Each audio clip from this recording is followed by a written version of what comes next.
Bonjour, aujourd'hui dans cette vidéo, je vais essayer de reproduire au maximum la page d'accueil d'apple.com. Je vous montre cette page. Voilà, elle est essentiellement composée de titres, de boutons et d'images. Et on va gérer ces espaces, ces blocs. Et puis, certaines choses qu'on ne pourra pas faire puisque je ne veux pas utiliser le thème JSON, je ne veux pas utiliser de variations, je veux partir d'un thème de base avec le WordPress de base sans aucune extension. Donc, on va voir ça tout de suite. Me voilà sur un WordPress classique que je viens d'installer et je vais commencer par aller dans l'éditeur et dans les styles. Je vais dans les styles. Je vais modifier le style actuel. Alors ce que je vais commencer par faire, c'est la mise en page. J'ai trouvé qu'il était intéressant de ne pas mettre de marge du tout gauche et droite sur le site. Voilà. Je vais mettre mes espacements de blocs. Je suis allé regarder sur le site, les espacements sont de 12 pixels. Alors ce n'est pas responsive. Là, j'essaye de ressembler le plus possible en desktop à mon site. On verra après pour le responsive. Voilà, pour les largeurs, je laisse comme c'est. Ensuite, je vais aller chercher ma typographie. Voilà, je suis allé voir, c'est une typo qui se nomme SF Pro Text Regular. Voilà, la police est bien installée. Ensuite, je vais aller changer mes couleurs. Donc, je vais avoir besoin de mon blanc qui est la base. Je vérifie, c'est bien blanc. Le noir, que pas tout à fait noir, je le change en noir. Ensuite, je vais avoir besoin d'un premier bleu. D'ailleurs, ce sera le seul parce que le second bleu, c'est le bleu du rollover des boutons et malheureusement, je ne peux pas le gérer comme ça directement dans l'administration. Je vais quand même le saisir.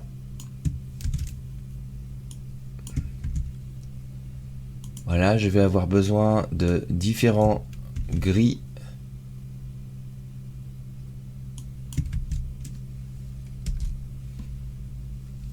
Et voilà pour les autres couleurs, un seul gris en fait, et pour les couleurs, ça va suffire. Alors on verra que pour mon site, dans les couleurs, il faudra que j'ai l'arrière-plan noir. Par contre, ce n'est pas pratique du tout pour travailler avec Gutenberg, d'avoir un fond noir. Donc on le changera à la dernière minute. Je vais ensuite aller changer sur ma typographie. Je vais aller changer. Voilà, je vais enlever les typographies dont je n'ai pas besoin.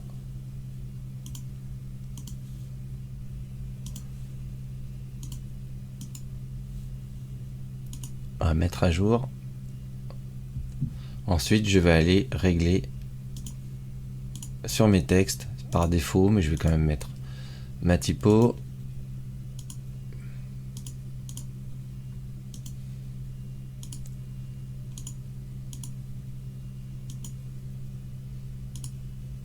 Voilà, même si les légendes, je ne vais pas les utiliser, je vais jusqu'au bout. Et voilà, j'enregistre bien mes custom styles. Je vais maintenant m'occuper des boutons. Donc je vais dans les blocs. On va aller sur les boutons. Alors attention, vous avez le groupe bouton ou les boutons. On va aller sur le bouton. Voilà. Le bouton de l'arrière-plan sera bleu. Le texte sera blanc. On va forcer le blanc. Voilà, on verra ensuite pour la variation contour. On va changer également la marge interne. Voilà. Ça me paraît pas mal. Et pour la version contour, je me permets d'interrompre quelques secondes cette vidéo pour te dire que j'ai créé une masterclass d'une douzaine de vidéos pour aborder et maîtriser le full site editing. J'explique pas à pas comment commencer ton premier projet FSE avec des exemples concrets et un accès à un bac à sable dans lequel tu peux retrouver tous mes paramètres. Tu peux regarder ces vidéos à ton rythme et dans l'ordre que tu veux et en plus tu rejoindras ma communauté pour me poser toutes les questions. Pour te faire une idée, je t'offre une première vidéo et l'accès à un WordPress Playground préconfiguré. Clique sur le lien en description. Le texte sera bleu. Voilà, on verra ensuite. Voilà, les marges. Voilà, exactement. Enregistrer. Et j'enregistre mes styles. C'est fait. Ensuite, je vais aller ajouter une page. Je reste toujours dans l'éditeur. Ajouter une page. Je vais l'appeler accueil. Voilà, je crée le brouillon. Publier. Je reviens cette fois-ci dans mes réglages. Et je vais mettre en lecture une page d'accueil. Voilà, c'est fait. Et ensuite, je vais aller m'occuper de mon modèle. Alors, plusieurs options, plusieurs choix. Je peux soit tout mettre dans mon modèle de la page d'accueil, soit gérer tout dans ma page d'accueil, ce que je préfère faire pour ma part. Donc, je vais aller dans les modèles. Je vais ajouter un modèle pour la page d'accueil. Voilà, je pars de rien du tout. Je veux simplement ajouter mon header. Voilà, il est là. Ensuite, je vais avoir du contenu et je vais profiter tout de suite d'aller chercher mon contenu.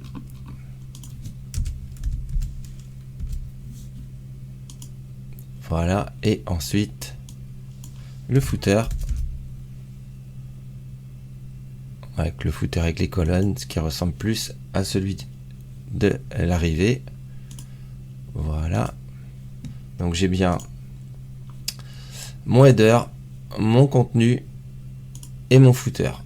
J'enregistre et je vais retourner cette fois-ci dans ma page d'accueil.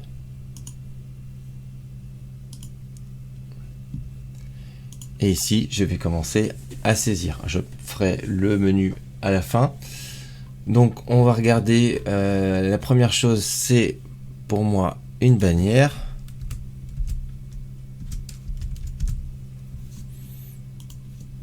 Voilà, je vais aller chercher dans ma médiathèque, je vais aller télécharger la photo que j'ai déjà récupérée sur mon disque dur.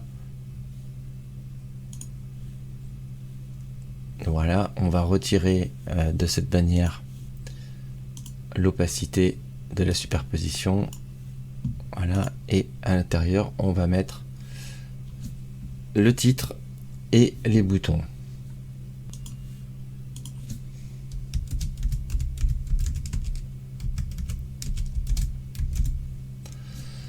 On va mettre ça. Alors, Shift, Alt, 2. Voilà, je fais un titre de niveau 2. C'est un raccourci que j'aime bien. Ce titre-là, je vais le grouper. En fait, il me faut un groupe à l'intérieur. Voilà. Et je veux que ce groupe ait une hauteur minimum de 580 pixels. C'est parfait. Donc, j'ai mon titre. Alors, on va pouvoir aller changer la taille des titres.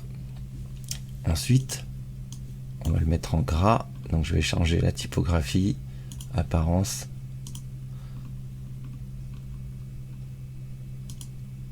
Voilà, extra gras. Ensuite, on va ajouter derrière des boutons.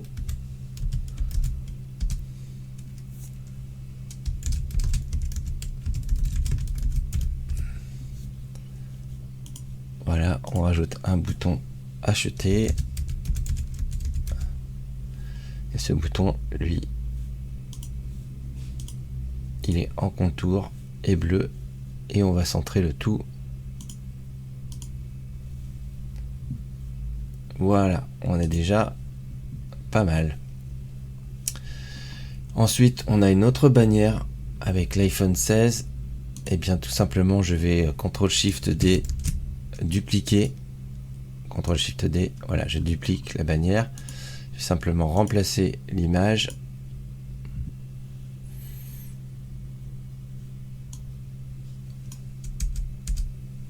Vous voyez que les marges que j'ai définies entre chaque bloc de 12 pixels eh bien, sont respectées. Donc c'est bien ce que donne le site à la fin. On peut déjà jeter un œil.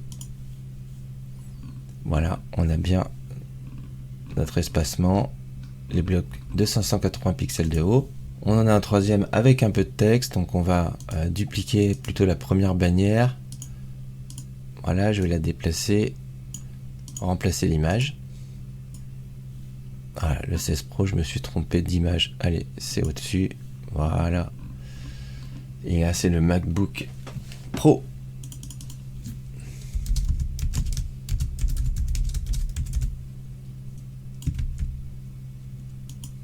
Alors le texte il est centré.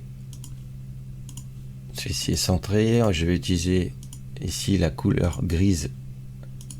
Voilà. Ici on va changer la taille du texte. Après on va regarder les tailles de texte réelles, mais on est voilà, on s'approche bien de ce qu'il y a derrière. Alors pour le petit texte qui est en dessous, alors je n'aurai pas les effets de couleur, mais pour avoir du texte en haut et en bas, je vais d'abord grouper la CTRL G ici. Je vais grouper encore une fois ça, mais pour le mettre cette fois-ci, vous allez voir, grouper, et ce groupe je le transforme en empilement. Voilà. Et dans mon empilement, je veux que les choses soient réparties. Donc ajouter après. Et là, je vais mettre mon texte. Je n'ai pas fait de copier-coller. Je vais ajouter avant mon paragraphe un espacement. Voilà, je vais gérer la hauteur de mon espacement et on aura mon texte ici, bon, qui sera multicolore. On va le mettre bleu, et là il y a un petit texte en dessous encore.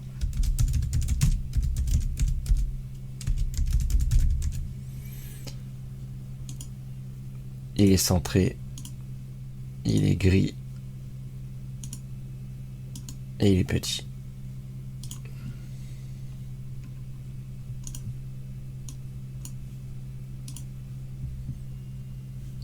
Ensuite, en dessous, on a des colonnes.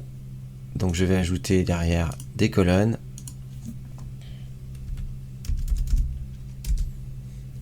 Voilà, ça sera 2 colonnes. Alors, il y aura une marge externe de 12 pixels, puisque sinon, ça sera collé. Voilà, pour avoir les marges blanches qu'on voit légèrement. À l'intérieur, ça va être encore des bannières.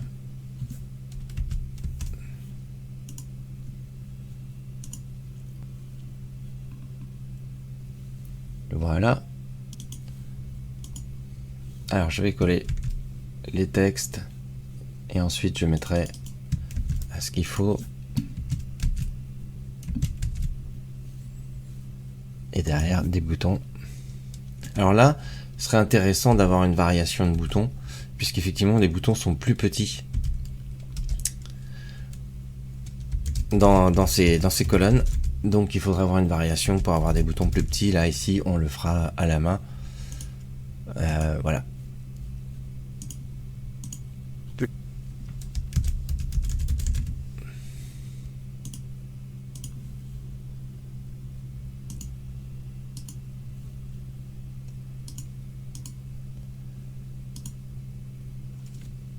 Je vais ajouter un espacement. Voilà, pour qu'on puisse voir le design. Et puis enfin le texte.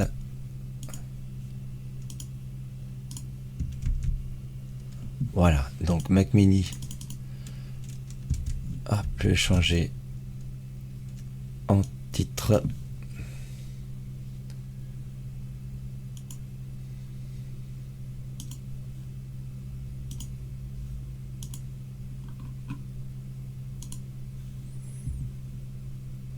Là, je vais centrer.